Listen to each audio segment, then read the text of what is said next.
ya estamos con la grata compañía de Javier Velázquez Jequén. Mil disculpas, Javier, pero creo que era importante escuchar esas declaraciones antes de comenzar nuestra conversación. Eso no es una injerencia del Poder Ejecutivo en el Congreso, decir quién puede y quién no puede ser.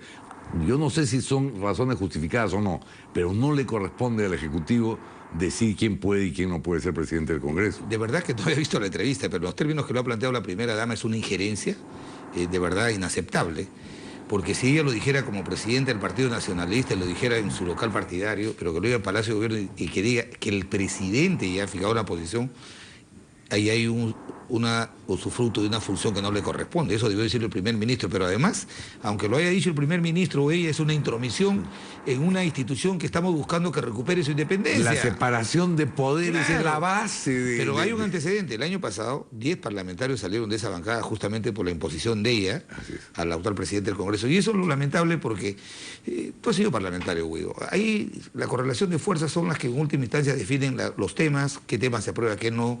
Y el presidente en la mesa lo que hace es priorizar los puntos de la agenda. Así es. Pero de ahí son la correlación de fuerzas. Entonces la correlación de fuerzas ha cambiado. Tanto ha cambiado que hemos censurado a un primer ministro.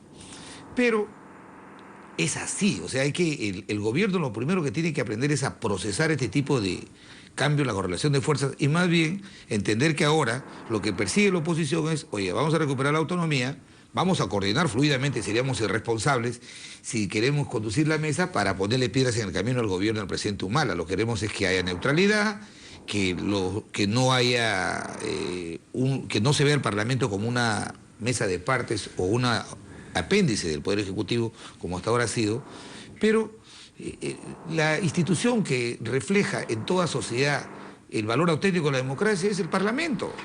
A mí me parece crucial lo que tú estás diciendo y pese al empeño de nuestro amigo Víctor Andrés García Belaúnde, la candidatura de Luis Iberico parece sólida. Pero tiene una agenda, han logrado quienes lo respaldan establecer cuáles deben ser las prioridades del Congreso en esta siguiente legislatura, que es más importante todavía que la del año 2016. Primero te diré, el grupo de nosotros que estamos apoyando a Iberico, que son 3 bancadas, hemos ratificado nuestro respaldo sólido a Lucho Iberico.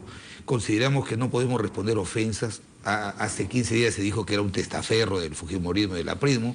Ese tipo de conjeturas entre colegas parlamentarios lo único que hacen es destruir una función que debe tener un presidente del Congreso, ser concertador, porque nadie tiene mayoría.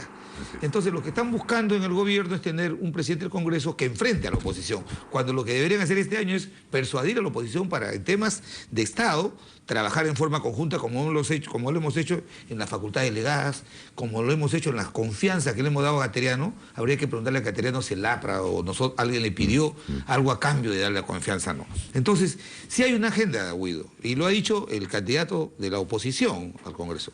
Lo primero que se va a hacer en agosto es buscar el consenso. Por eso es que no debemos ir a un tipo de descalificación como la que se está haciendo, porque necesitamos... ¿Buscar el consenso en torno a qué? Para defender al pueblo. El defensor del pueblo. Esa es una tarea pendiente. Hay que hacerlo en el mes de agosto.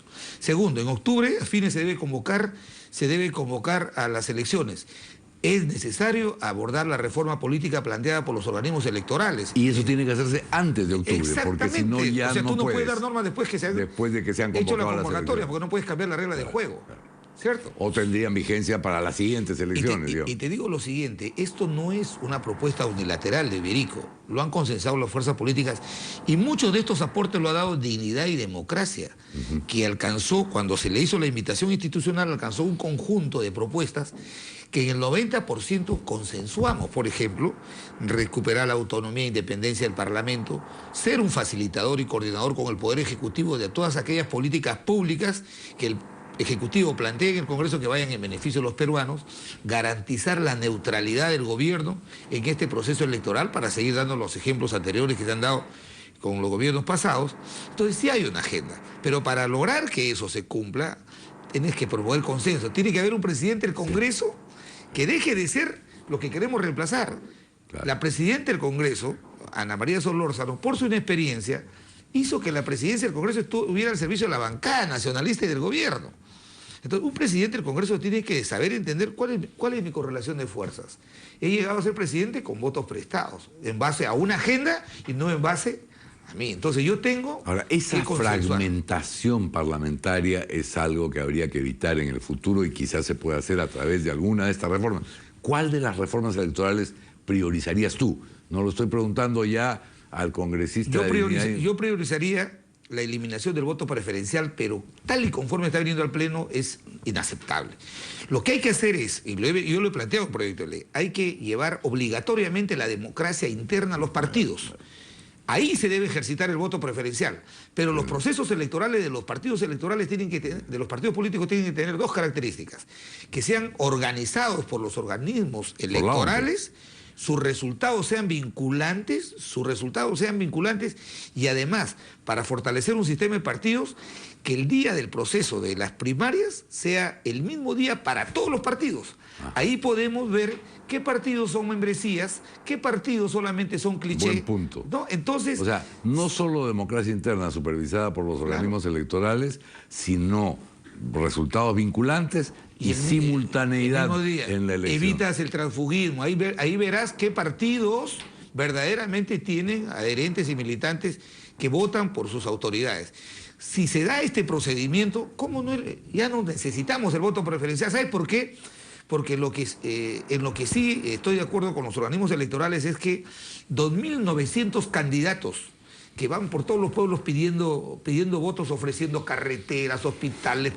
Entonces, ¿qué hacen? Opacan las propuestas programáticas de los partidos. Claro. Y además, como supongo que ha ocurrido en tu experiencia, el adversario ya no es el de la otra lista con el voto preferencial, sino el compañero de lista, porque es al que le tienes que ganar. Es terrible, querido Guido, es terrible. Esa es una reforma muy, muy importante. La segunda reforma electoral, que debemos hacerla antes, se viene hablando del dinero negro, del dinero oscuro que financia las campañas políticas. Si tú le pones simbólicamente, no el financiamiento de las actividades partidarias y de los procesos electorales de los partidos, sino tú le pones 1.000 soles a cada partido como financiamiento simbólico, lo que vas a permitir es que... Fiscalización más adecuada. Pones Contraloría, fiscalizas y puedes ahí abrir una ventana para ver y transparentar cómo se maneja la actividad de los partidos políticos y cómo participan en los procesos electorales. Eso va a permitir... ¿Tú crees honestamente que respecto de estas reformas, que a mí me parecen cruciales, que ha mencionado, hay un consenso? Por lo menos habemos 54 parlamentarios que apoyamos a Iberico, que vamos a ir a esta discusión. En esa línea. Y por eso es que Iberico y quienes pensamos, algo de experiencia hemos tenido en el Estado, no podemos utilizar la campaña de la mesa directiva descalificando. Yo sí creo, le deseo suerte a Vitocho, él va a hacer, lo que sí te digo ahora sin ser pitonizo es que el sábado van a haber 2 listas inscritas. No es verdad, es mentira. Que haya una es una estrategia lista del gobierno de las famosas 3 listas. ¿Dónde están? Solamente hay una sólida que tiene la Lucho Iberico, 35 parlamentarios fujimoristas que han garantizado su voto a pesar de esta contracampaña.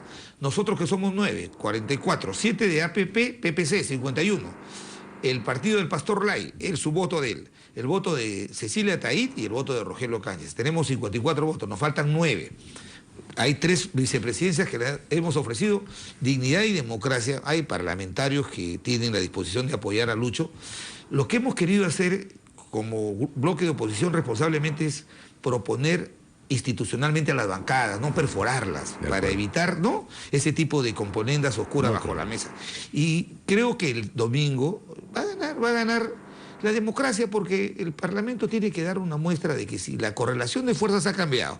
¿Cómo te explicas si el 80% de los peruanos ahora está contra el gobierno, ahí en la mesa directiva del gobierno? Alguien del gobierno diga, tengo que estar yo porque si no se pone en peligro la gobernabilidad. No, al contrario, la gobernabilidad se va a recuperar si es que esa correlación de fuerzas que ha cambiado en el país se expresa en el Parlamento, porque nosotros somos representantes del pueblo que nos ha elegido. Permíteme, en la parte final de esta conversación, Javier, alejarme del tema parlamentario para ir al tema político más amplio. Alejandro Toledo, en una entrevista con Univisión, ha hablado de la trilogía del mal. No solo trilogía, le digo yo, aunque venga de trío, pero por supuesto el APRA y el fujimorismo están como parte principal de esa trilogía del mal, que tiene miedo de que Alejandro Toledo vuelva a ser presidente de la República. ¿Cómo ves, más allá de ironizar, como lo estoy haciendo yo mismo, con las palabras de Toledo, la participación de Perú posible y de Alejandro Toledo en el próximo proceso? A mí me parece muy triste que un expresidente fuera del país diga,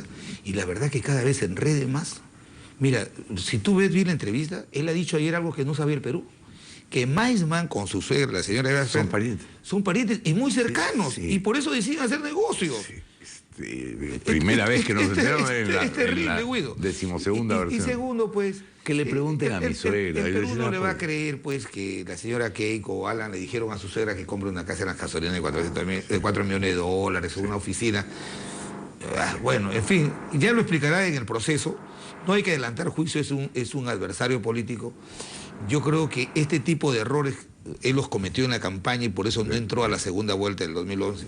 Y yo, la verdad, espero, antes de descalificarlo políticamente, espero que entre a la cancha y en la cancha nos gane la elección, ¿no? Muy bien, muchas gracias, Javier, por haber aceptado la invitación gracias. de Hora 12. En cualquier momento estaremos comentando ya después del domingo 26, son las elecciones. El domingo, al mediodía, un periodista será presidente del Congreso. Así que estaremos comentando porque es importantísimo. Efectivamente, más allá de cualquier diferencia, que esta agenda que tú has apretadamente resumido acá pueda llevarse adelante. Así es muy importante. Amigos, tenemos que hacer una pausa, volvemos. Hay más en Hora 12, permiso.